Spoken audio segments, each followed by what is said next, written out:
ಅವನು ಬಲು ಇಕ್ಕಟ್ಟಿನಲ್ಲಿ ಬಿದ್ದನು. ಸಾಕು, ದಾವೀದನನ್ನ ಕಲ್ಲೊಡೆದು ಕೊಲ್ಲಬೇಕು ಎಂದು ಅವರು ತೀರ್ಮಾನಿಸಿ ಕಲ್ಲುಗಳನ್ನ ಕೈಯಲ್ಲಿ ಎತ್ಕೊಳ್ಳುವಾಗ ದಾವೀದನು ಬಲು ಇಕ್ಕಟ್ಟಿನಲ್ಲಿ ಬಿದ್ದನು. Praise God.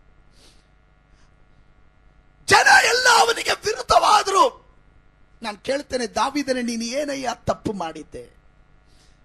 ನೀನು ಎಲ್ಲಿ ತಪ್ಪು ಮಾಡಿದೆ? ಈ 600 ಜನ ದಾವೀದನ ಜೊತೆ ಇದ್ದಂಥವರು, ಇವರೆಲ್ಲರೂ ದೊಡ್ಡ ಸಾಮರ್ಥ್ಯ ಉಳ್ಳವರು, ಹಣ ಉಳ್ಳವರು ಅಲ್ಲ, ಬಡವರು, ಯೋಗ್ಯತೆ ಇಲ್ಲದೆ ಇದ್ದವರು. ಈ 600 ಜನರನ್ನ ಪೋಷಣೆ ಮಾಡಿ ಅವ್ರನ್ನ ನಿಲ್ಲಿಸಿ ಜೊತೆಯಲ್ಲಿ ಕರ್ಕೊಂಡು ಹೋದಂತ ಅದೇ ಜನ ಈಗ ದಾವೀದನಿಗೆ ವಿರುದ್ಧವಾಗಿ ಕಲ್ಲೆತ್ಕೊಳ್ಳುವಾಗ ದಾವೀದನು ಬಲು ಇಕ್ಕಟ್ಟಿನಲ್ಲಿ ಬಿದ್ದನು. ಬಟ್ ಅವನ ಒಳಗಡೆ ಯಾವುದೇ ಕಹಿಯಾದ ಬೇರು ಮೊಳಕೆ ಒಡೆಯಲಿಲ್ಲ. ಅವರ ಕುರಿತು ಅವರಿಗೆ ಕಹಿಯಾದ ಬೇರು ಮೊಳಕೆ ಒಡೆಯಲಿಲ್ಲ. ಯಾರಲ್ಲೂ ಅಂತ ಕಹಿಯಾದ ಬೇರು ಮೊಳಕೆ ಒಡೆಯದೆ ಇರಲಿ. ನಮ್ಮನ್ನ ವಂಚನೆ ಮಾಡೋರು ವಂಚನೆ ಮಾಡಲಿ, ನಮ್ಮನ್ನ ಹೀಯಾಳಿಸೋರು ಹೀಯಾಳಿಸ್ಲಿ, ನಮ್ಮ ಕಷ್ಟದಲ್ಲಿ ನಮ್ಮನ್ನ ಕೈ ಬಿಟ್ಟು ಹೋಗೋರು ಕೈ ಬಿಟ್ಟು ಹೋಗ್ಲಿ, ನಮ್ಮನಿಗೆ ವಿರುದ್ಧವಾಗಿ ಕಲ್ಲೆತ್ತೋರು ಕಲ್ಲು ಎತ್ತಲೆ. ಹಲ್ಲೆಲೂಯಾ. ನಿನ್ನ ಒಳಗಡೆ ಕಹಿಯಾದ ಬೇರು ಚಿಗುರಬಾರದು. Praise God, praise the Lord, praise the Lord. ದೇವರು ಹೇಳ್ತಾನೆ, ತಂದೆಯೇ, ನಾನು ನೀನು ಒಂದಾಗಿರುವ ಪ್ರಕಾರ ಇವರು ಸಹ ನಮ್ಮಲ್ಲಿ ಒಂದಾಗಿರಬೇಕು. That's what God needed, the unity. Praise God. ಕಷ್ಟ ಬಂದಾಗ ಬಿಟ್ಟು ಹೋಗೋದಲ್ಲ, ಪ್ರತಿಕೂಲ ಬಂದಾಗ ಕಲ್ಲೆತ್ಕೊಳ್ಳೋದಲ್ಲ. ದಾವೀದನು ಅಭಿಷಕ್ತನಾದದ್ದರಿಂದ ಅದಕ್ಕೆ ದೇವರು ಹೇಳಿದ್ರು, ಇವನು ನನಗೆ ಇಷ್ಟವುಳ್ಳ ಪುರುಷನ, ನನಗೆ ಒಪ್ಪುವ ಪುರುಷನ ಇವನು. Praise God. ಎಲ್ಲರಿಗೂ ಆ ಟೈಮಲ್ಲೇ ಕಹಿಯ ಬೇರು ಮೊಳಕೆ ಹೊಡೆಯೋದು. ಯಸ್, ದ ಬಿಟರ್ನೆಸ್, ಕಹಿಯಾದ ಬೇರು ಬರುತ್ತೆ. ಆ ಟೈಮಲ್ಲಿ ಅವನು ಹೇಳ್ದ, ನೋ, ಐ ಲವ್ ದೆಮ್, ನಾನು ಅವ್ರಿಗಾಗಿ ಪ್ರಾರ್ಥಿಸ್ತೇನೆ. ಆಮೇಲೆ ಯಾವ ರೀತಿಯಲ್ಲಿ ನೀವು ನಷ್ಟವಾದದನ್ನ ಪಡೀಲಿಕ್ಕೆ ಸಾಧ್ಯ? ಒಂದು, ನೀನು ದೇವರ ಸನ್ನಿಧಿನ ಆಳಬೇಕು. 2, ನಿನ್ನ ಒಳಗಡೆ ಇರುವಂತ ವಿಷ, ಆ ಕಹಿಯನ್ನ ಬೇರ್ ಸಮೇತ ಕಿತ್ತು ಹೊರಗಡೆ ಹಾಕಬೇಕು. ನಂಬರ್ 3. ಆದರೂ ಅವನು ತನ್ನ ದೇವರಾದ ಕರ್ತನಲ್ಲಿ ತನ್ನನ್ನು ಬಲಪಡಿಸಿಕೊಂಡು. Praise God. ದೇವರ ವಾಕ್ಯ ಹೇಳುತ್ತದೆ, ಆದರೂ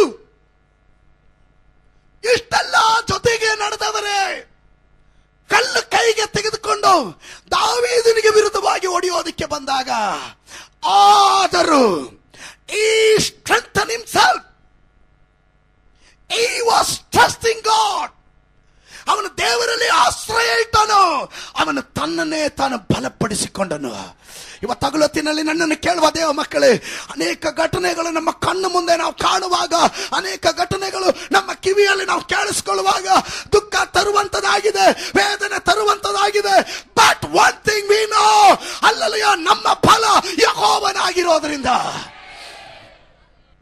ಒಂದು ನಿನ್ನನ್ನು ಬಾಟಮ್ಗೆ ಹಾಕಿ ನಿನ್ನ ತುಳಿಯುತ್ತೆ, ಇಲ್ಲ ನಿನ್ನನ್ನು ಉತ್ತಂಗಕ್ಕೆ ಏರಿಸುತ್ತೆ. ಇದರ ಮಧ್ಯದಲ್ಲಿ ನಿನ್ನ ಆಟಿಟ್ಯೂಡ್. ದಾವೀದನು ಹೇಳಿದನು, ಕಲ್ ತಗೊಂಡವರೆಲ್ಲ ನನಗೆ ವಿಷಯ, ನನಗೆ ವಿರುದ್ಧವಾಗಿ ಕಲ್ಲೆಸೆಯೋರೆಲ್ಲ ನನಗೆ ವಿಷಯ, ನನಗೆ ವಿರುದ್ಧವಾಗಿ ಮಾತಾಡೋರೆಲ್ಲ ನನಗೆ ವಿಷಯ. ನನ್ನ ವಿಷಯ, ನನ್ನ ಬಲವು, ನನ್ನ ಕೋಟೆಯು, ನನ್ನ ಸರ್ವಸ್ವವು ನನ್ನ ಕರ್ತನಾಗಿರೋದ್ರಿಂದ ಅವನು ತನ್ನನ್ನೇ ತಾನು ಬಲಪಡಿಸಿಕೊಂಡನು. Praise God. ನಂಬರ್ 4, 8ನೇ ವಾಕ್ಯ. ಆಗ ದಾವೀದನು ಕರ್ತನನ್ನು, ನಾನು ಆ ಗುಂಪನ್ನು ಹಿಂದಟ್ಟಬಹುದು, ಅದು ನನಗೆ ಸಿಕ್ಕುವುದು ಎಂದು ಕೇಳಲು, ಆತನು ಹಿಂದಟ್ಟು, ಅದು ನಿನಗೆ ಸಿಕ್ಕುವುದು, ನೀನು ಎಲ್ಲರನ್ನ ಬಿಡಿಸಿಕೊಂಡು ಬರುವಿ ಎಂದು ಉತ್ತರ ಕೊಟ್ಟನು. To hear from God's voice. ದೇವರ ಶಬ್ದ ಕೇಳೋದಕ್ಕೆ ನಿನ್ನನ್ನು ಒಪ್ಪಿಸು. ಪ್ರತಿಕೂಲ ಬರುವಾಗ ಶತ್ರುವಾದವನು ನಿನ್ನನ್ನ ಗಲಿಬಿಲಿ ಮಾಡುವಂತ ಅನೇಕ ಶಬ್ದಗಳನ್ನು ಬಿಚ್ಚಿಬಿಡ್ತಾನೆ. ಮಾನಸಿಕ ಶಬ್ದಗಳು, ನಿನ್ನನ್ನು ಅಡ್ಡದಾರಿಗೆ ಎಳೆಯುವಂತ ವಂಚನೆ ಆತ್ಮನ ಶಬ್ದಗಳು. ಇದರ ಮಧ್ಯದಲ್ಲಿ ನಿನ್ನ ಕಿವಿ ದೈವ ಶಬ್ದಕ್ಕಾಗಿ ಅದು ತೆರೆಯಲ್ಪಟ್ಟದಾಗಿರಲಿ. ನಿನ್ನ ಕಿವಿ ದೇವರ ಶಬ್ದಕ್ಕಾಗಿ ತೆರೆಯಲ್ಪಟ್ಟದಾಗಿರಲಿ. ಯೆಶಾಯನ ಬರೆದ ಪ್ರವಾದನೆ ಗ್ರಂಥ 30:21 ಹೇಳುತ್ತದೆ, ನೀನು ಎಡಕ್ಕಾಗಲಿ ಬಲಕ್ಕಾಗಲಿ ತಿರುಗುವಾಗ ಇದಾಗಿದೆ ಮಾರ್ಗ ಎಂದು ಹಿಂದ್ಗಡೆಯಿಂದ ಒಂದು ಶಬ್ದ ನಿನಗೆ ಕೇಳಿಸುವ ದೇವರು ನಿನ್ನ ಬೋಧಕನು ಇವತ್ತು ಜೀವಂತವಾಗಿದ್ದಾನೆ. Praise God. Hear from God. ಎಲ್ಲ ನಷ್ಟವಾಯಿತು. Everything lost. But don't lose the voice of God. ದೇವರ ಶಬ್ದನ ಮಾತ್ರ ನಷ್ಟಪಡಿಸ್ಕೊಳ್ಬೇಡ. ನಂಬರ್ 5, 9ನೇ ವಾಕ್ಯ. ದಾವೀದನು ಅವನ ಸಂಗಡ ಇದ್ದ 600 ಮಂದಿ ಸೈನಿಕರು ಬೆಸ್ಸೋ ಹಳ್ಳಕ್ಕೆ ಬಂದ ಮೇಲೆ, ಪ್ರೈಸ್ ಗಾಡ್. ನಾನು ಯೋಚನೆ ಮಾಡಿದೆ, ಈ ಕಲ್ಲೆತ್ಕೊಂಡವ್ರನ್ನೆಲ್ಲ ದುಷ್ಟರೇ, ನಂಬಿಗಸ್ತ್ರ ಅಲ್ಲದೆ ಇರುವಂತ ನಿಮ್ಮನ್ನ ನಾನು ಇನ್ನ ಎಲ್ಲಿಗೂ ಕರ್ಕೊಂಡು ಹೋಗಲ್ಲ ಅಂತ ಹೇಳಲಿಲ್ಲ. ದ ಸೇಮ್ 600 ಜನರನ್ನ ಕರ್ಕೊಂಡು ಅವನ ಯುದ್ಧಕ್ಕೆ ಹೊರಟನ. ಆಮೆನ್. ಹಲ್ಲೆಲೂಯಾ.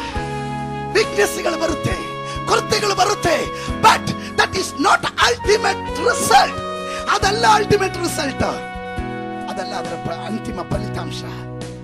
ಅದರ ಮಧ್ಯದಲ್ಲಿ ಜೊತೆಯಾಗಿ ಯೂನಿಟಿಯಾಗಿ ನಿಂತು ನಷ್ಟವಾದದೆಲ್ಲ ವಾಪಸ್ ನಡೆಯೋದಕ್ಕೆ ಸಭೆ ತಯಾರಾಗಿದೆಯಾ?